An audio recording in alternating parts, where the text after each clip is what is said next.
Last time جب Chinese کے اوپر اٹیک ہوا تھا جس میں 11 چینی انجینئرز اور 5 پاکستانی ان کے محافظ اور ڈرائیورز جو تھے وہ شہید ہوئے تھے، اس وقت بھی میڈیا کو تو یہی بتایا گیا تھا کہ 2 افراد گرفتار کیے گئے ہیں، جی لیکن اس وقت بھی 8 افراد گرفتار ہوئے تھے.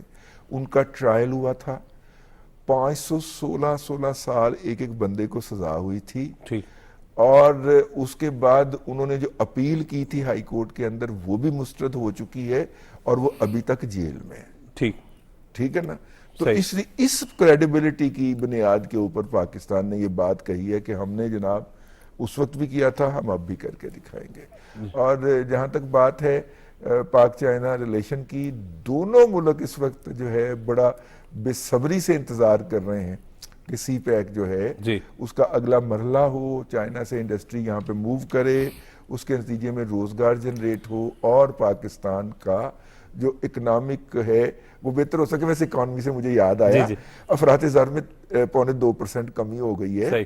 پچھلے 2 مہینوں میں آپ دیکھیے کہ 29% تھی افراط زر کی شرح یعنی کہ مہنگائی، وہ پہلے سیدھی 22% پہ آئی ہے، آج 20.5% پہ. ٹھیک، یعنی بہتری آ رہی ہے، یعنی آہستہ آہستہ بہتری کی طرف کام لگنا شروع ہو گیا.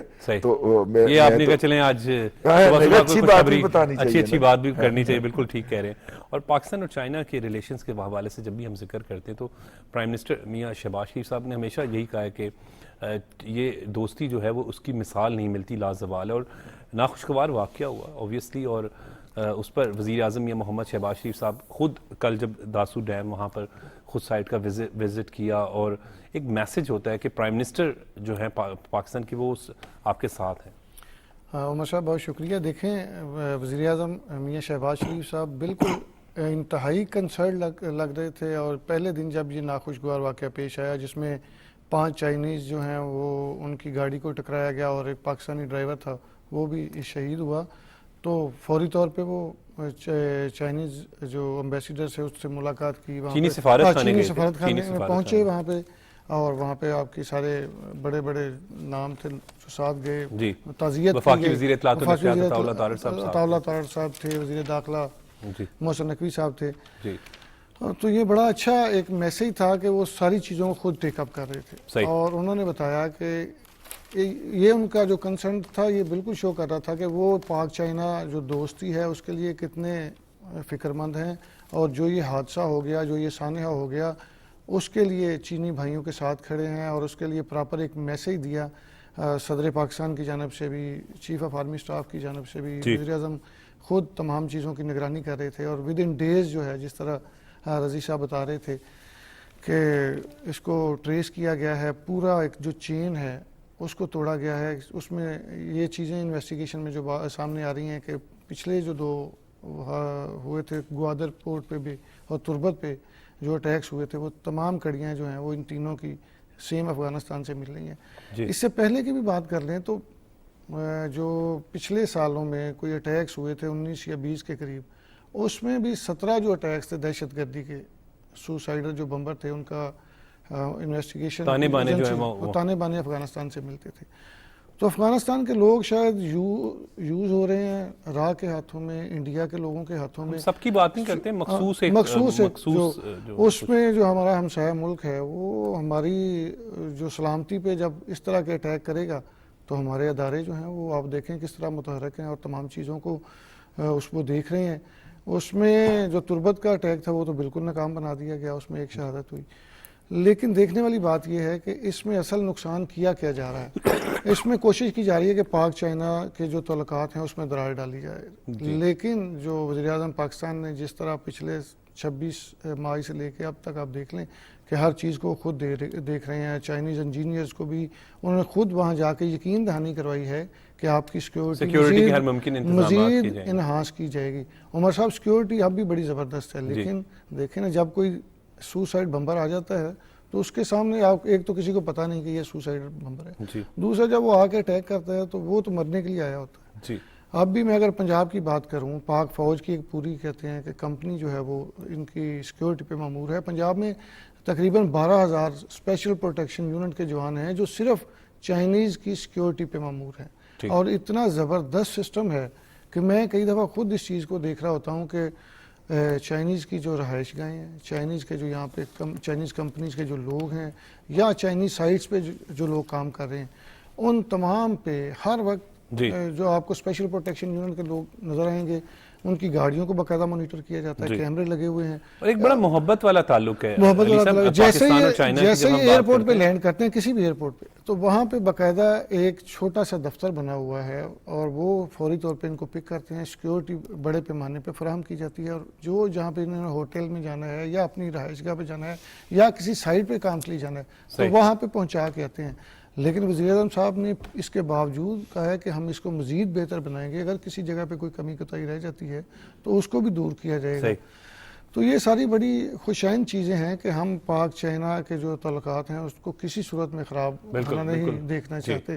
تو چائنا کے لوگ بھی ہمیں سپورٹ کر رہے ہیں. ان کو پتہ ہے کہ جتنے بھی اس طرح کے واقعات کیے جاتے ہیں وہ صرف اسی لیے کیے جاتے ہیں کہ ہمارے تعلقات میں دراڑ ڈالی جائے. بالکل ٹھیک. اور وزیر اعظم یہ محمد شہباز شریف صاحب نے بڑا واضح کہا ہے کہ دہشت گردی میں ملوث افراد کے خلاف سخت کارروائی کی جائے گی، جبکہ پاک چین دوستی کی مثال نہیں ملتی، کیونکہ پاکستان اور چائنا کے ہمیشہ سے ہی بڑے بہترین تعلقات ہیں.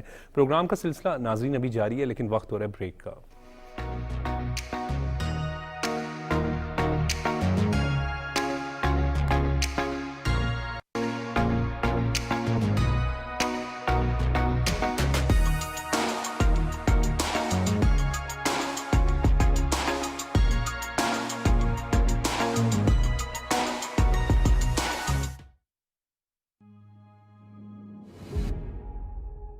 جمہوری نظم میں حقائق سیاسی ہوں یا معاشی،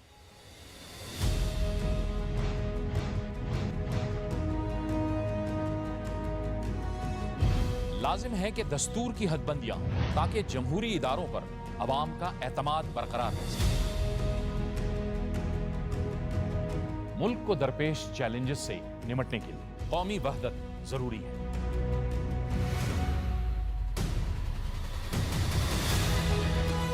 معاشی توازن، سیاسی برداشت، اختلاف رائے کی توقیر اور آئین کی بالادستی، ان تمام امور سے جڑے حقائق پرکھنے اور جاننے کے لیے دیکھیے پروگرام شاہراہ دستور شب 11:05 ہر ہفتے اور اتوار کی رات صرف پی ٹی وی نیوز پر.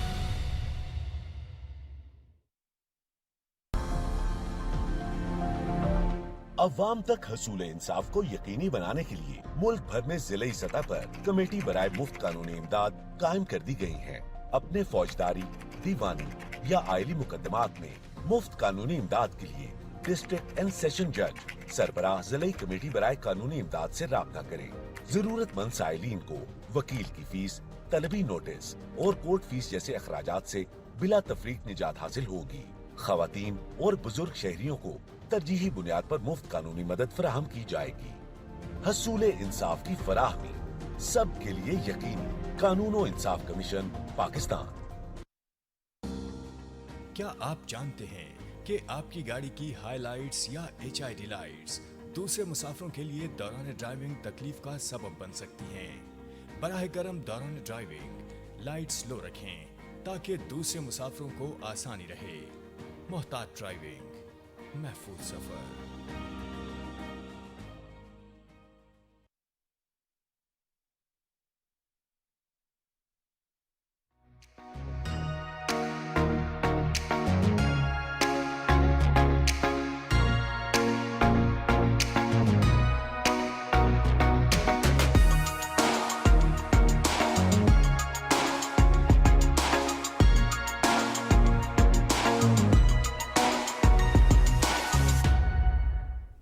Welcome back. رضوان رضی صاحب، ہم پاک چین دوستی کی جب ہم بات کرتے ہیں تو یہ بڑی محبت والی دوستی ہے، اور پاکستانی بھی جب چین جاتے ہیں تو بڑا ایک بھرپور ویلکم کیا جاتا ہے. چائنیز جب پاکستان آتے ہیں تو ان کو لوگوں کو معلوم ہے کہ عوام میں جو ایک دلی محبت کا رشتہ ہے. اچھا دیکھیے، میرے بچپن کی یادیں میں اگر آپ کو یاد دلاؤں تو امریکہ چین کی کسی قیادت نے پاکستان کے اندر دورے پہ آنا تھا، اور مجھے یاد ہے سڑکوں کے اوپر جو تھا وہ لوگ کھڑے ہوئے ہیں، پاکستان اور چین کی جھنڈیاں ہاتھوں میں لے کے اس وقت جی سڑکوں پہ کھڑے ہو کے ویلکم کر رہے ہیں, سڑکوں کے اوپر گھوڑوں کے ڈانس کروائے جا رہے ہیں کہ وہ چین کے صدر پاکستان آ رہے ہیں, یہ کچھ 70s کی بات ہوگی. ٹھیک ہے, تو بہت پرانی یادیں ہیں, ہر پاکستانی کی چائنا کے حوالے سے اپنی یادیں ہیں. بچپن میں ہم جو اسٹیشنری استعمال کیا کرتے تھے, وہ خوشبو والی ربڑ ایک ہوتی تھی, وہ چائنا سے آتی تھی. مطلب ہر بندے کی اپنی یادیں ہیں چائنا کے حوالے سے, پہلی بات. لیکن تھوڑا سا نا اس حوالے سے, خاص طور پہ سی پیک کے حوالے سے, چائنیز دوست جو ہیں, اچھا چائنا کی ڈپلومیسی کا خاص سٹائل ہے, وہ بہت ساری چیزیں کہتے نہیں ہیں, محسوس کرواتے ہیں. ٹھیک ہے, چائنا جو ہے اس نے ہمیں محسوس کروایا کہ وہ جس جذبے کے ساتھ سی پیک لے کے آیا تھا ہمارے پاس اور انہوں نے انویسٹمنٹ کی تھی, پاکستان کے اندر وہ جذبہ بدقسمتی سے برقرار نہیں رکھا جا سکا. لیکن چائنا نے ہمارے ساتھ جو تعلقات تھے, آپ 2018 کے دور کی بات جی اس میں فرق نہیں آنے دیا اس طرح. یہ ایک اچھے دوست کی نشانی ہوتی ہے.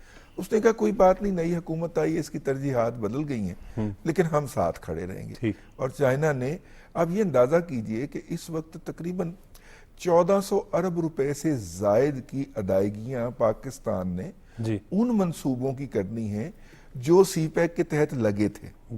ٹھیک ہے, اگر آج چائنا وہ ادائیگیاں ہمیں کہے کہ بھائی ہماری ادا کرو, تو پاکستان نہیں کر سکتا. نہ صرف کہ انہوں نے وہ ہمیں کال نہیں کیا, بلکہ یاد دہانی کروا دیتے ہیں کہ یار وہ ذرا کر لیں, بلکہ چائنا نے پاکستان کے اسٹیٹ بینک کے اکاؤنٹ کے اندر کافی سارے پیسے بھی, میرے خیال $3 بلین, مجھے چونکہ ایگزیکٹ اس وقت یاد نہیں آ رہا, وہ سپورٹ کے لیے الٹا مزید رکھوا دیا. یعنی ایک دوستی کی ایک اعلیٰ مثال ہے. یعنی اس کے باوجود کہ ہم نے سی پیک جو ہے اس کے ساتھ کوئی اچھا سلوک نہیں کیا 2018 کے بعد پی ٹی آئی کے دور میں, لیکن انہوں نے اپنی محبتوں کے اندر ہمارے ساتھ فرق نہیں آنے دیا. تو یہ ایک اور لیول کا ریلیشن ہے نا. اسی میں اچھا میں ایک یہاں پہ یہ بھی بتاتا چلوں, ہمارے بہت سارے طلباء کے لیے ہو جائے گا, پاکستان واحد ملک ہے کہ پاکستان کے طلباء اگر چین کی کسی یونیورسٹی کے اندر پڑھنا چاہیں, 12 سال کی تعلیم یہاں پہ کرنے کے بعد اگلی تعلیم حاصل کرنا چاہیں, تو باقی ملکوں کے کوٹے ہیں, انڈیا کا, کوریا کا, سری لنکا کا, افغانستان کے, ان کے کوٹے ہیں. پاکستان واحد ملک ہے جس کا کوئی کوٹا نہیں. یعنی جتنے مرضی اسٹوڈنٹس, جتنے بھی اسٹوڈنٹ چلے جائیں گے چائنا میں داخلے کے لیے اور اسکالرشپس کے اوپر, ان کو وہ والا اسکالرشپ بھی ملے گا اور ان کا داخلہ بھی ہوگا, اور اکراس چائنا آپ داخلہ لے سکتے ہیں. وہاں پہ علاقے محدود کیے ہوئے ہیں کہ ان علاقوں کے اندر انڈین سٹوڈنٹ آگے داخلہ نہیں لے سکتا. پاکستان کے لیے کوئی پابندی نہیں. جب کووڈ, سر کو میں انٹرپٹ کروں, کووڈ تھا تو میری وہاں پہ بھانجی تھی اور ڈاکٹر بن رہی تھی, کافی ڈاکٹرز, تو وہ بتاتی تھی کہ بڑا سپورٹ کیا اس دوران, چونکہ آپ کو پتا ہے کہ بڑا خوف تھا جب کووڈ آیا, تو شروع ہی چائنا سے ہوا, تو اس وقت حالات بڑے خراب تھے. تو انہوں نے کہا کہ ہمیں باقاعدہ یہ تھا کہ ہم نماز بھی پڑھتے تھے, اذان کی بھی آواز آتی تھی, پھر ہر طرح کی پابندیوں کے باوجود ہمیں وہاں کے لوگ بڑا سپورٹ کرتے تھے, گورنمنٹ نے بڑا سپورٹ کیا, پھر یہاں پاکستان آنے تک وہ پراپرلی ہمیں فالو کرتے رہے اور ان کی ای میلز بھی آتی رہیں.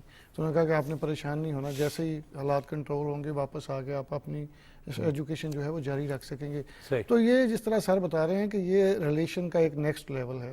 یہ ٹھیک کہہ رہے ہیں, ٹھیک ہے. دیکھیں دونوں ملکوں کی سرحدیں ساتھ ملتی ہیں, اور پچھلے کئی سالوں سے ہم دیکھ رہے ہیں کہ جس طرح ہم دہشت گردی کے کرائسس میں جا رہے ہیں, جو بحران ہم فیس کر رہے ہیں, اس میں چین نے ہمیں بہت زیادہ سپورٹ کیا. معاشی بحران کو, پھر معاشی بحران میں جس طرح سر بتا رہے تھے کہ ایکسپورٹ کے طور پہ ہمارے اسٹیٹ بینک میں $3 بلین جو ہیں وہ جمع کروائے. تو یہ چیزیں جو ہیں یہ نیکسٹ لیول کا ریلیشن ہے, یہ عام تعلقات نہیں ہیں. بالکل. تو جتنے مرضی یہاں پہ وہ جو ایسے تقریب کار لوگ ہیں جس طرح کی مرضی دہشت گردی کاروائیاں کریں, اور چائنا کے لوگوں کو پتا ہے کہ پاکستان کے لوگوں سے پاکستان کے, ہمیں بھی اس بات کا پتا ہے کہ چین کے لوگ, چین پاکستان کے مخلص دوست سے. آج سینٹ الیکشن ہو رہے ہیں, کئی سینیٹرز تو بلا مقابلہ ہو گئے ہیں, لیکن پنجاب میں جو ہے وہ اسی طریقے سے کچھ نشستوں پہ خواتین اور ٹیکنوکریٹ پہ آئی تھنک جو ہے وہ مقابلہ ہوگا. اور اسی اب 9 بجے سے اب پروسیس شروع ہو جائے گا تھوڑی دیر کے بعد ووٹنگ کا, تمام ارکان اسمبلی جو ہے وہ ووٹ کاسٹ کریں گے.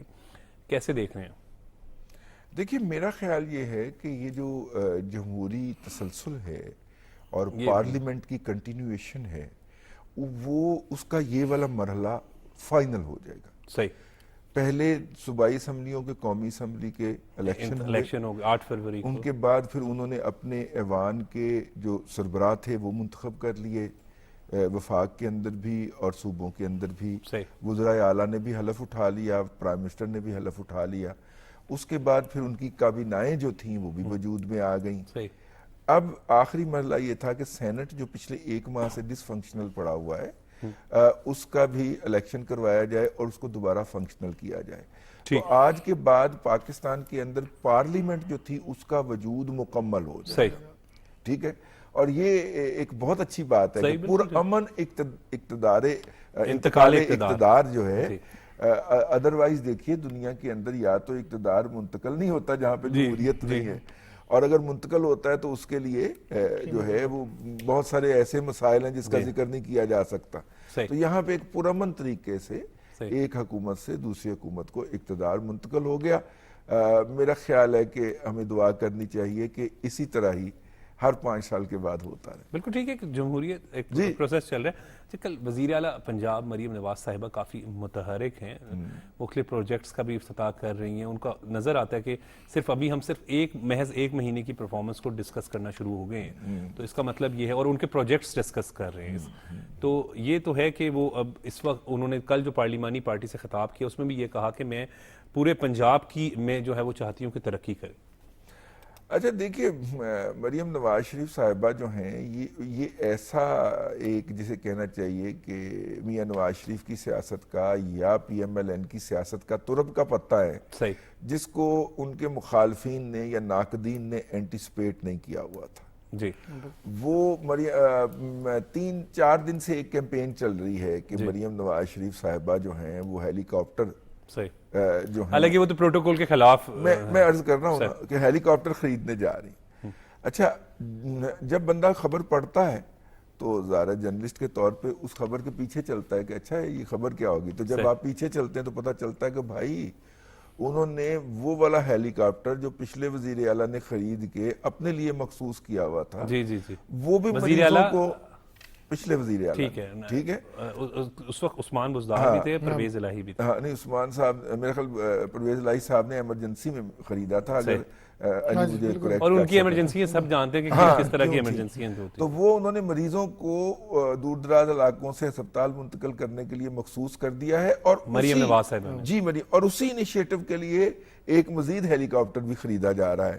تو بجائے اس کے کہ نیکی برباد گناہ لازم, میرے جیسے سارے تو لوگ نہیں ہیں نا جو تحقیق کرنے نکل پڑے. اور یہ بڑا اس میں انفارچونیٹ ہے کہ پی ٹی آئی کی جانب سے نام باقاعدہ ہے کہ وہ صرف منفی پروپیگنڈا کرتے ہیں. مریم نواز صاحبہ کو انہوں نے ٹارگٹ کر لینا, لیکن یہ نہیں دیکھنا کہ انہوں نے تو وہ ہیلی کاپٹر مریضوں کے لیے اور انہوں نے ہر ایک کے لیے کہا کہ وہ اگر کسی نے جانا مطلب ہوتا ہے بعض اوقات کہ ٹریولنگ کا ایشوز آ جاتے ہیں تو یہ ان کے لیے مختص کر دیا. بالکل.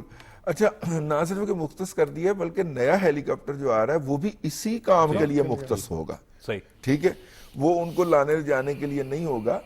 جس طرح آپ دیکھیے نا 1 ارب روپے سے پرائم منسٹر ہاؤس سے اپنے گھر اور گھر سے پرائم منسٹر ہاؤس آپ نے خرچ کر دیا, پی ٹی آئی کرتے اور ابھی صرف اس کا فیول کی بات ہو رہی ہے.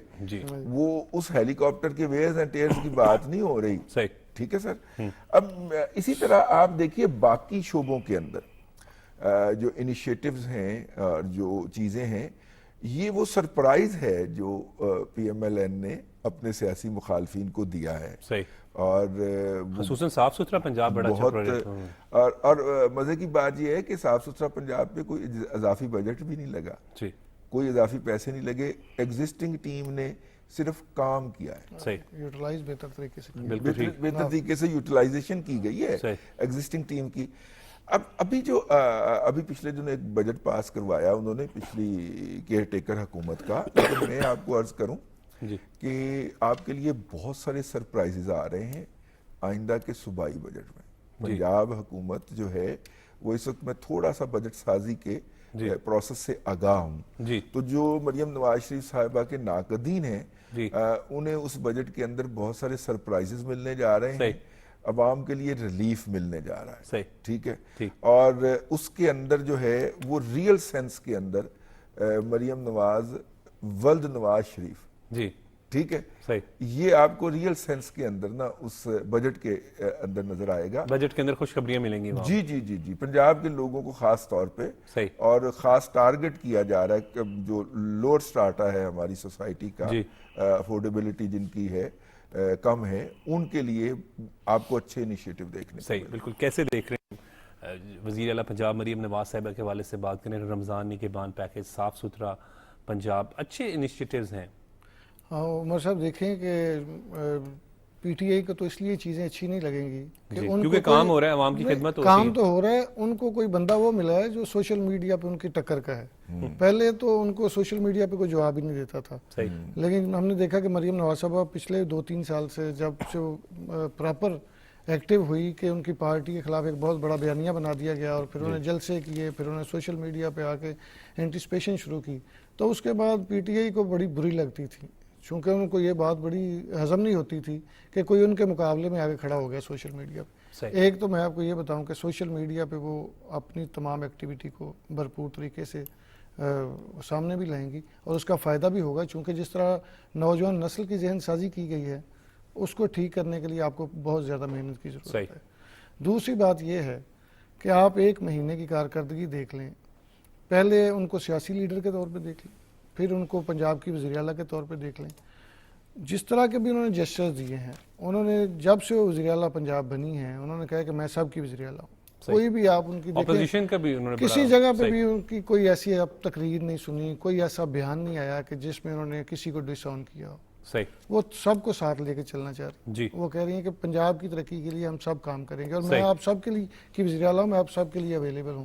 اور جتنے بھی ڈپارٹمنٹ سے میں نے جن کو میں کور کرتا ہوں ان کی جو میٹنگز ہوئی ہیں, جو بریفنگز ہوئی ہیں, تو وہ کہتے ہیں کہ میری یعنی 2-3 ہیڈ سے بات ہوئی, ابھی ریسنٹ ایک ڈپارٹمنٹ کی بریفنگ ہوئی, تو ان کا کہنا تھا کہ ہمیں یہ توقع نہیں تھی کس طرح کام ہوگا, اور اتنی گرپ ہوگی. انہوں نے کہا یہ ہم بات کرتے تھے تو مریم نواز صاحبہ ہنس رہی تھی, تو وہ جانتی ہے, بالکل بات بالکل. میں رضوان رضی صاحب کی بات کو کنٹینیو کریں, تو جتنے فنڈ مانگے گئے ہیں وہ دیے گئے. میاں نواز شریف صاحب کی گائیڈنس علی صاحب, اور وہ خود بڑے, اور عمر صاحب جس بندے نے کام لینا ہوتا ہے نا جی, وہ کسی کے فنڈز نہیں روکتا, انہیں معلوم ہوتا ہے وہ فنڈ نہیں روکتا, وہ ان کو فنڈز بھی دے رہی ہیں, وہ ان کو کہہ رہے ہیں بڑا واضح ہے کہ چاہے سپورٹس کا شعبہ ہو, تعلیم کا شعبہ ہو, کوئی بھی شعبہ ہو, ہر شعبے میں. اور آپ دیکھیں کہ اب جو ایک ایشو چل رہا ہے روزانہ نقل کے حوالے سے, اور ان کے جو منسٹر ہیں ڈیلی جا رہے ہیں, اور ان کی وہ ڈیوٹیاں انہوں نے تفویض کی, پولیس کو بھی کام ہوتا ہوا دکھائی دے رہا ہے. بالکل ٹھیک. اور رضوان رضی صاحب نے تو وہ 90 دنوں والا معاملہ نہیں ہے. رضوان رضی صاحب نے تو خوشخبری بھی سنا دی ہے کہ جی پنجاب کے عوام کے خصوصاً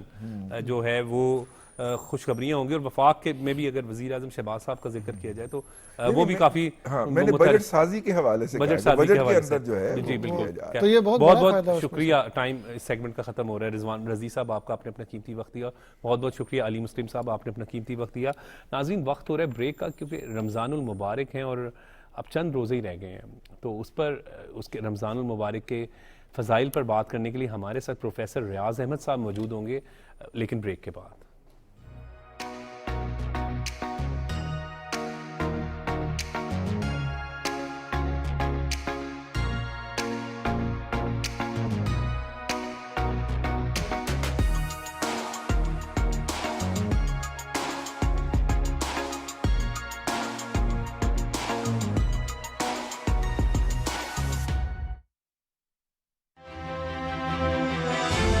دہشت گردی کو شکست دینے کے لیے نیشنل ایکشن پلان بنایا تھا, اسی طرح معاشی بحالی کے ایک نیشنل ایکشن پلان کی ضرورت ہے. طرز تکلم, طرز تخاطب آ گیا ہے, پھیل گیا ہے, شدتیں حدتیں آ گئی ہیں, اس کو تو منیمائز اور نارملائز تو کرنا ہے. تمیز اور اخلاق کے دائرے میں ہونا چاہیے سب کو. آپ اپنا اظہار تمیز اور اخلاق کے ساتھ بھی بتا سکتے ہیں. یوتھ سب سے اہمیت, اس کے لیے کیا چیزیں ہیں جو اسمبلی میں جا کے کہہ سکتے ہیں؟ ہمیں ٹھوس اقدامات اٹھانے چاہیے. کوئی یوتھ کو ہم انگیج کریں, خواہ وہ سپورٹس کے توسط سے ہو, اسکالرشپ کے توسط سے ہو, یا اسکل ڈیولپمنٹ کے توسط سے ہو. سب سے پہلے پاکستان کی بات ہو, اسمبلی کے اندر پارٹیوں کی بات میں ہو. الیکشنز کا ہونا اور پارلیمان کا بننا, یہ میرے خیال سے یہ پہلی جیت ہے.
Welcome back. عالم دین پروفیسر ریاض احمد صاحب ہمارے ساتھ موجود ہیں. سر آپ کا بہت بہت شکریہ وقت دینے کے لیے.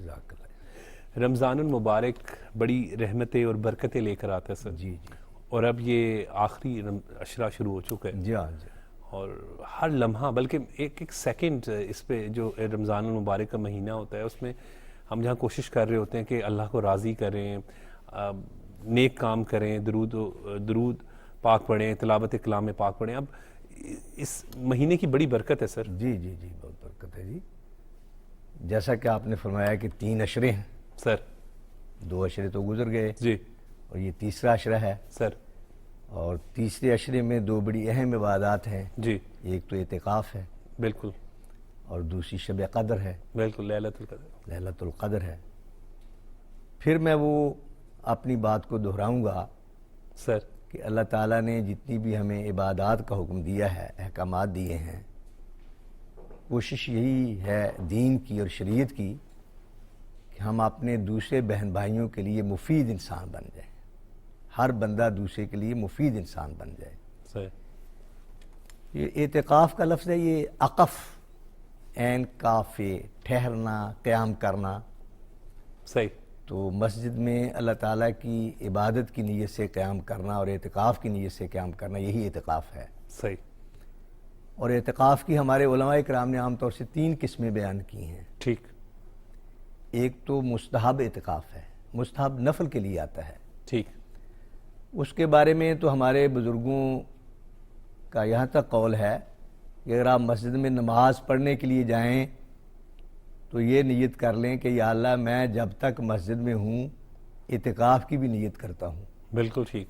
تو نماز کا ثواب بھی مل جائے گا, اعتکاف کا ثواب بھی مل جائے گا. سبحان اللہ. ٹھیک. دوسرا اعتکاف واجب ہے. جی. اس کے متعلق ہمارے فقہ اور علماء اسلام کی رائے یہ ہے کہ 1 دن سے کم کا نہیں ہو سکتا, کیونکہ اس میں روزہ شرط ہے. ٹھیک. اور واجب اعتکاف نظر, جس طرح ہم کوئی منت مانتے ہیں. اچھا, منت میں یہ خیال کر رہے کہ اگر کا لفظ استعمال نہیں کرنا چاہیے, ذرا اس میں بے ادبی کا پہلو آ جاتا ہے کہ اللہ اگر میرا یہ کام ہو جائے تو میں یہ کروں گا. ٹھیک. بلکہ یہ کہنا چاہیے کہ پروردگار اگر تو مجھے یہ خوشی نصیب فرمائے, کامیابی نصیب فرمائے, تو میں بھی شکر کے طور پر روزہ رکھوں گا, یا میں نماز پڑھوں گا, یا میں نوافل پڑھوں گا. تو اس طرح سے کرنی چاہیے تاکہ اللہ تعالیٰ کے شان شان, اس پروردگار کے شان شان الفاظ استعمال کیے جائیں. صحیح. اور یہ بات بھی یاد رکھیں کہ نظر یا منت کی 2 قسمیں ہیں. ٹھیک. ایک ہے نظر تبرر, جی, نیکی کی نظر. آپ کسی نیک کام کے لیے کوئی عبادت اپنے اوپر لازم کر لیں. صحیح. تو اس کو پورا کرنا چاہیے. اور ایک یہ ہے کہ خدا نخواستہ گناہ کی منت مان لی جائے, اس کے متعلق ہے کہ منت مت مانو, قسم کا کفارہ ادا کر دو. صحیح. تو دوسرا اعتکاف, کیونکہ میں ذرا آگے پیچھے نکل جاؤں گا, میں چاہتا ہوں کہ ہم اصل موضوع پہ رہیں. جی جی بالکل. تو جو نظر کا اعتکاف ہے وہ کم از کم 1 دن ہے, اور میکسیمم بات جتنا چاہے کر لیں. صحیح. خواہ وہ رمضان میں کر لیں یا غیر رمضان میں کر لیں. ٹھیک. اور تیسرا اعتکاف ہے سنت مؤکدہ علی القفایا. جس طرح فرض کفایا نا, جنازہ ہے, جی جی, فرض ہے لیکن فرض کفایا ہے. اگر چند مسلمان بھی ادا کر لیں تو پورے محلے کی طرف سے یا پوری بستی کی طرف سے نمائندگی ہو جاتی ہے, سب کا ادا ہو جاتا ہے. لیکن اگر کوئی بھی نہ پڑھے تو سارے گناہ گار ہوتے ہیں. ٹھیک. اسی طرح محلے کی مسجد میں, علاقے کی مسجد میں اگر ایک آدمی بھی اعتکاف پر بیٹھ جائے تو سب کی طرف سے سنت مؤکدہ ادا ہو جاتی ہے. ٹھیک. اگر کوئی بھی نہ بیٹھے تو پھر پورا معاشرہ گناہ گار ہوتا ہے. صحیح.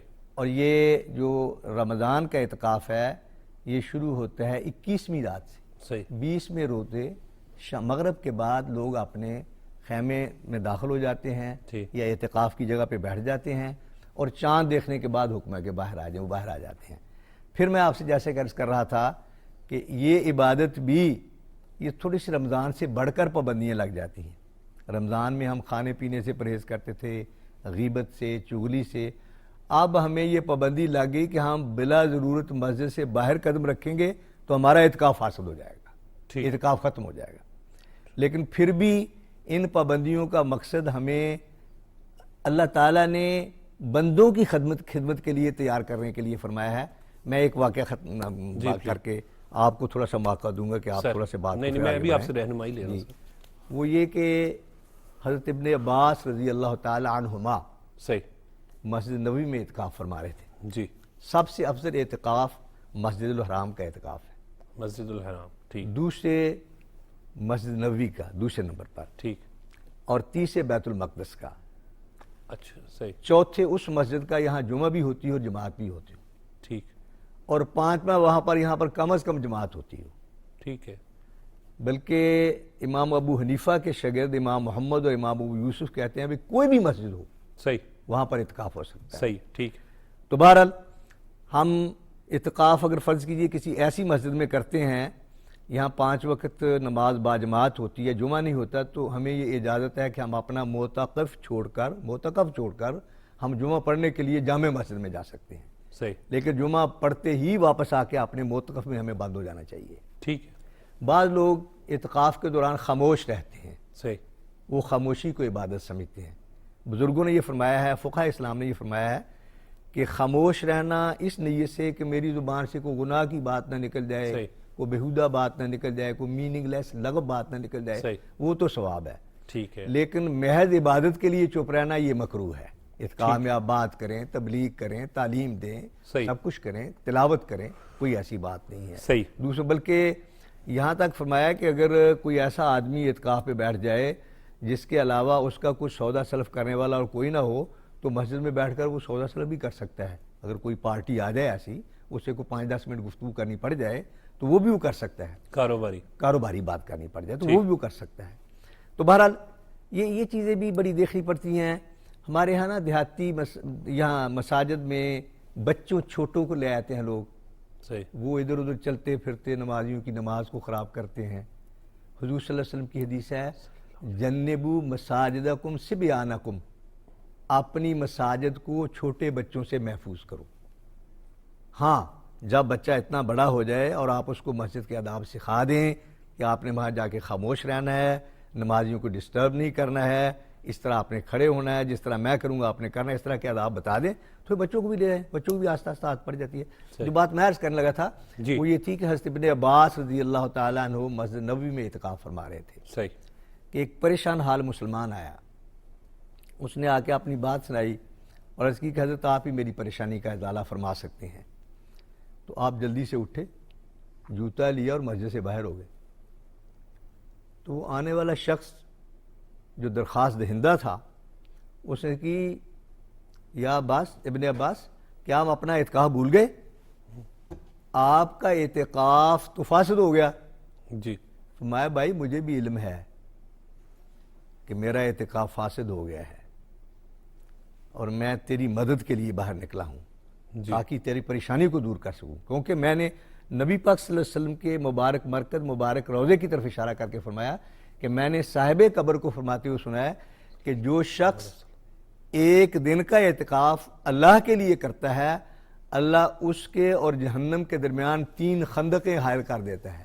یعنی گویا اس کا جہنم میں ڈالا جانا ناممکن ہو جاتا ہے. صحیح. مطلب یہ بیان کرنے کا. لیکن جو بندہ کسی مسلمان کی پریشانی کو دور کرتا ہے اللہ تعالیٰ اس کو 10 سال کے اعتکاف کا ثواب عطا کرتے ہیں. صحیح. تو اس سے پتہ چلا کہ انسانوں کی خدمت یہ بھی ایک بہت بڑا اعتکاف ہے. صحیح. تو یہ اعتکاف کے ساتھ ساتھ یہ خیال ضرور رکھنا چاہیے کہ میں کسی کی دل آزاری نہ کروں, میں کسی کو ماروں نہ, پیٹوں نہ, کسی کی غیبت نہ کروں, کسی کی چغلی نہ کروں, کسی کا حق نہ ماروں. یہ ساری چیزیں جو ہے وہ بالکل ٹھیک ہے. اچھا پروفیسر سر, لیلۃ القدر طاق رات, آج کی رات بھی طاق رات ہوگی, تو یہ بڑی ہی ایسی رات ہے جس کا بہت ثواب بہت اجر ہے. جی جی. اور 5 طاق راتیں 21ویں 23ویں 25ویں 27ویں 29ویں ایسے ہی 5 راتیں ہیں یہ. جی. ان میں سے بعض بزرگوں نے ابو حنیفہ جیسے لوگوں نے تو یہ بھی کہا کہ سارے سال کی راتوں میں تلاش کرو, لیکن نبی پاک صلی اللہ علیہ وسلم نے ایک دفعہ پورا مہینہ اعتکاف فرمایا. پہلا عشرہ آپ نے اعتکاف فرمایا, پھر آپ نے دوسرا عشرہ اعتکاف فرمایا, پھر آپ نے اپنے ترکی خیمے سے اپنا مبارک سر نکالا اور لوگوں کو مخاطب کر کے کہا جو اعتکاف کر رہے تھے کہ جو لوگ میرے ساتھ لیلۃ القدر کی تلاش میں اعتکاف کر رہے ہیں وہ اپنے اعتکاف کو جاری رکھیں, کیونکہ مجھے اللہ تعالیٰ کی طرف سے خبر دی گئی ہے کہ یہ رمضان کے تیسرے عشرے میں ہے. ٹھیک. تو وہ آپ کی بات 21, 23, 25, 27, 29 اور طاق رات ہے، طاق رات ہے، آڈ نائٹس ہیں یہ. ٹھیک. لیکن آن صلی اللہ علیہ وسلم کے صحابی تھے ابی بن کعب رضی اللہ تعالیٰ عنہ. ایک دفعہ آن صلی اللہ علیہ وسلم سے انہوں سے پوچھا تھا، یہ کاتبہ نے وحی بھی تھے اور حافظ قرآن بھی تھے. صحیح. اور کسی صحابی کا حافظ قرآن ہونے کا مطلب کہ عالم قرآن بھی تھے. صحیح. تو آن صلی اللہ علیہ وسلم نے پوچھا ابی یہ بتاؤ کہ قرآن کی سب سے زیادہ عظیم آیت کون سی ہے؟ صحیح. تو عام طور سے صحابہ کے یہ تھا اللہ و رسول عالم ہو، اللہ اور رسول بہتر جانتا ہے، یہ فرما دیا کرتے تھے. تو انہوں نے بھی کہہ دیا اللہ و رسول عالم ہو، اللہ اور اللہ کا رسول بہتر جانتا ہے. میں نہیں ابی میں تم سے جاننا چاہتا ہوں کہ تمہاری نظر میں قرآن کریم کی سب سے عظیم آیت کون سی ہے؟ تو انہوں نے کہا یا رسول اللہ صلی اللہ علیہ وسلم آپ کے ادنا سے شاگرد کی نظر میں یا رائے میں سب سے عظیم آیت آیت الکرسی ہے. تو آن صلی اللہ علیہ وسلم نے ان کے سینے پہ ہاتھ مارا اور فرمایا ابی بن کعب تمہارا علم قرآن مبارک ہو، یعنی بہت اچھا ہے. وہ صحابی زر بن حبیش ایک تابعی ہیں، زر بن حبیش ان سے روایت کرتے ہیں کہ میں نے ابی بن کعب سے سوال کیا کہ آپ کے بھائی عبداللہ ابن مسعود تو یہ کہتے ہیں کہ شب قدر کو رمضان کے آخری عشرے کی طاق راتوں میں تلاش کرو یا رمضان میں تلاش کرو. صحیح. آپ کی کیا رائے ہے؟ تو انہوں نے حلف اٹھا کر کہا کہ میرے بھائی ابن مسعود کو یہ سمجھایا گیا تھا اور وہ کہتے تھے اس لیے کہ لوگ ایک رات پر اکتفا کر کے بیٹھ جائیں. میری میں قسم اٹھا کر کہتا ہوں، یعنی گویا انہوں نے یہ مشاہدہ کیا کہ یہ جو اپنے شب قدر ہے یہ 27ویں رات ہی ہے جی. تو اسی لیے ہمارے علماء کرام زیادہ تر لوگوں کو حکم دیتے ہیں یہ حضرت ابی بن کعب کے قول کے مطابق کہ وہ کم از کم 27ویں رات ضرور جو ہے وہ قیام کریں. اول تو آخری ازواج مطہرات روایت کرتی ہیں کہ جب آخری عشرہ شروع ہوتا تھا جی تو آن صلی اللہ علیہ وسلم شد میں ذراہو کمر کس لیتے تھے، وَأَيْقَظَ أَهْلَهُ صحیح. اپنے گھر والوں کو بھی جگاتے تھے اور خود بھی راتوں کو قیام فرماتے تھے. صحیح. تو گویا آخری عشرے میں آن صلی اللہ علیہ وسلم کی عبادت کے معمولات ویسے بڑھ جاتے تھے. ٹھیک. تو ظاہر ہے کہ اچھا ایک اور شب قدر کے بارے میں بڑی اہم چیز ہے، ہم لوگ تراویح کی نماز، مغرب کی نماز، فجر کی نماز با جماعت کا خیال نہیں رکھتے. تراویح کی نماز میں نے ہم سے دیکھا کہ لوگ چند تراویح پڑھ کے بھاگ جاتے ہیں، کوئی 4 پڑھ کے بھاگ جاتا ہے، کوئی 8 پڑھ کے بھاگ جاتا ہے. حالانکہ ہمارے جو دوست احباب علماء کرام 8 تراویح کے قائل ہیں، ان کی میں یہ صلاح الدین یوسف صاحب ہیں، ان کی کتاب ہے احسن البیان جی قرآن کے بارے میں تفسیر ہے. سعودی عرب میں کافی وہ تفسیریں شفوا کے تقسیم کی ہیں حاجیوں میں اور عمرہ زائرین میں. اس میں وہ لکھتے ہیں آیت نمبر 183 سورہ البقرہ جو میں نے پہلے دن آپ کو ریفر کی تھی جس میں رمضان کی فرضیت کا ذکر ہے، اس میں وہ فرماتے ہیں کہ 20 ہی پڑھ لینی چاہیے، چلو 12 نوافل ہی صحیح، اور ہر نفل کا ثواب فرضوں کا مل جائے گا. جی. اسی طرح مولانا صادق سیالکوٹی ہیں، ان کی بھی رائے 8 کی، لیکن وہ بھی اپنی کتاب صلاۃ الرسول میں لکھتے ہیں کہ 20 پڑھ لو 12 نوافل ہو جائیں گے اور نوافل کا ثواب فرضوں کا مل جائے گا. صحیح.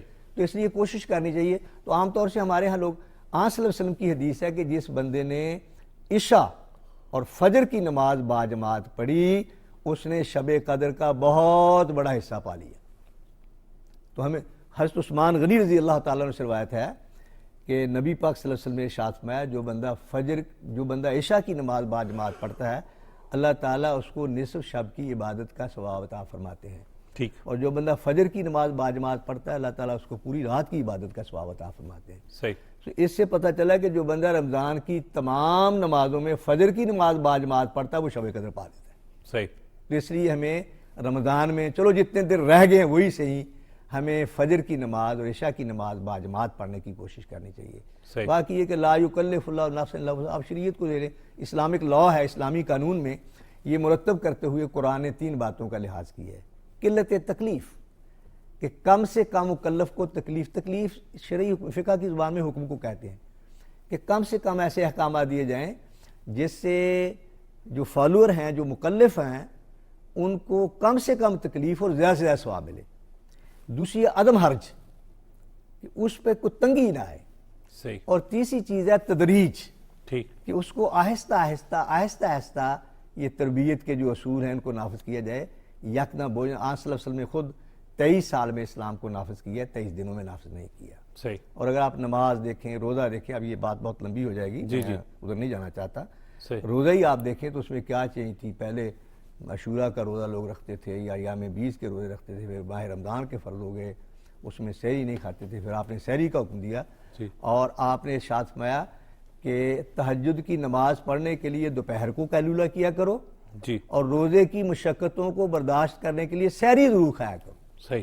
وَصُومُوا أَن تَصِحُوا، لیکن روزہ ضرور رکھو تاکہ تم صحت مند رہو. پھر وہی بات آ گئی. اور انسانی صحت پہ بڑا فرق پڑتا ہے کہ جب ہم ایک سال کے اندر 1 مہینہ روزہ رکھتے ہیں تو یہ میڈیکلی جو میں ایک جگہ ریسرچ پڑھ رہا تھا کہ اس کا بڑا صحت پر جو ہے فائدہ ہے. ڈاکٹر میں نے آپ سے عرض کیا تھا ڈاکٹر جوفرے کی رائے، فرینچ ڈاکٹر ہیں، کہ انسان کو صحت مند رہنے کے لیے 42 روزے ضرور رکھنے چاہیے. بلکہ ڈاکٹر حمید اللہ صاحب کی تحقیق ہے کہ روزے صرف انسان ہی نہیں رکھتا، پرندے اور چرندے بھی رکھتے ہیں. انہوں نے مثال دی ہے ہائبرنیشن کی. یہ جو ہمارے پہاڑی علاقوں میں جانور، یہاں 6 مہینے کا دن قطبین کا علاقہ ہے اور 6 مہینے کی رات ہے، اس کے بعد جانور جب نکلتے ہیں نئے پرندے، ان کے نئے پر اگتے ہیں، نئی پرواز ہوتی ہے، نیا نشاط ہوتا ہے، تو وہ کہتے ہیں کہ انسان ہی نہیں پرندے بھی روزہ رکھتے ہیں. صحیح. اور بلکہ جس طرح کھانا پینا اس سے رک جانا اس کو ہم روزے کا اطلاق کرتے ہیں، جن لوگوں نے عربی لٹریچر میں صوم کے مفہوم کو متعین کیا ہے ان کا یہی کہنا ہے کہ عرب لوگ گھوڑوں کو تربیت دینے کے لیے ان کو بھوکا رکھتے تھے، پیاسا رکھتے تھے، اس پر بھی وہ صوم کے لفظ کا اطلاق کرتے تھے. تو اسی طرح انسانوں کی تربیت کے لیے، ان کو فزیکلی فٹ رکھنے کے لیے یہ اسلام نے یا دین نے یہ کوشش کی ہے کہ اس کو نماز بھی پڑھائی جائے، اس کو روزہ بھی رکھوایا جائے یا دیگر عبادات کا اہتمام. اب آپ نماز دیکھ لیں کہ نماز آپ کھڑے ہیں تو آپ کی نظر کی تربیت بھی ہو رہی ہے، سجدے میں ہیں تو آپ کی نگاہ کی ایکسرسائز، دائیں بائیں آپ سلام پھیر رہے ہیں تو آپ کی گردن کی ایکسرسائز ہو رہی ہے، بازو باندھ رہے ہیں تو بازو، یعنی گویا پورا جسم کا ہر اعضاء حرکت کرتا ہے، تو ہر عضو جو ہے اس کی ورزش ہوتی ہے. بالکل ٹھیک. بہت بہت شکریہ پروفیسر ریاض صاحب، آپ نے اپنا قیمتی وقت اور بڑی خوبصورت باتیں بتا رہے تھے. ناظرین، آج کے پروگرام میں وزیر اعظم میاں محمد شہباز شریف کا دورہ بشام پر گفتگو کی گئی. سینٹ کے انتخابات آج ہو رہے ہیں، اس پر بھی بات کی گئی، جبکہ وزیر اعلیٰ پنجاب مریم نواز صاحبہ کے حوالے سے بھی جو انہوں نے اجلاس کی صدارت کی تھی کل، اس پر بھی بات کی گئی. اور پروگرام کے آخر میں جو ہے وہ رمضان کے فضائل کے حوالے سے پروفیسر ریاض صاحب کے ساتھ ہم نے گفتگو کی. بس یہی کہیں گے آخری روزے ہیں اب تو، کیونکہ وقت بڑی تیزی سے گزر رہا ہے. رمضان المبارک کی ایک لمحہ، ایک سیکنڈ بڑا امپورٹنٹ ہوتا ہے، تو بس زیادہ سے زیادہ عبادت میں یہ وقت گزاریں، اللہ تعالیٰ کو راضی کریں. مجھے اجازت دیں، دیکھتے رہیں پاکستان ٹیلی ویژن نیوز.